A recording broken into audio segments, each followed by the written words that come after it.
Welcome back to my channel, and today we have to talk about something so challenging for a lot of people, and that is breaking up with your therapist. Okay, so if you want some tips on how to gently break off, not ghost, break it off with your therapist, we can get into it.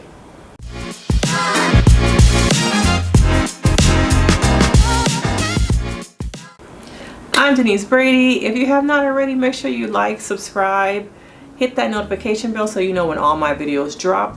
Today I really want to focus on breaking up with your therapist. Now, this is a very challenging topic because how do you do it the right way? Should you do it at all, or should you just disappear? Being a therapist myself, I know it can be challenging because you want to have a boundary. Maybe you realize, okay, after the first session is not working. Maybe you realize for some people after a year it's not working. But you never want to ghost, okay? We want to build healthy communication skills. We want to mirror that to our friends, our family, that, hey, I was able to find another therapist. I was able to break up mine, and you can too. So number one, okay, these are my tips for doing it over email. I can do a separate video on doing it over person, but let's talk about over email. You realize after the session, you don't want to continue. I would just politely type up an email and say, hey, I feel like this isn't working out for me. I really appreciate the work that we've done so far together, but at this time, I want to look at different opportunities, different modalities, different types of therapy to see which is right for me. That's a great way to gently send an email. I know some of y'all are like, why do I need to send an email? I just won't show up. Because we're practicing healthy ways of communicating.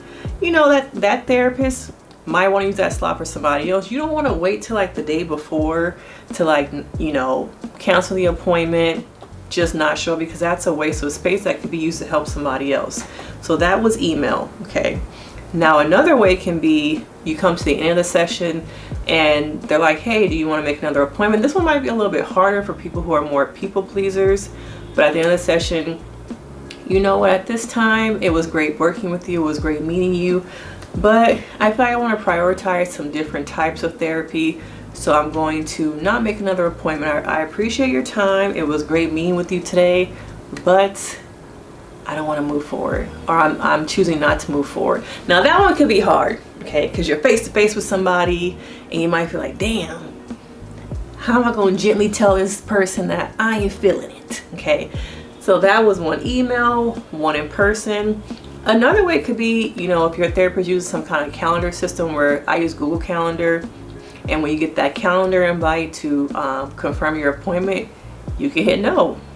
You cannot confirm the appointment. And that could be a sign. Maybe the therapist might reach out to you and say, hey, I noticed that you didn't confirm the appointment, and then you can send them a little note, or just not respond. And I know that's not the greatest thing to say.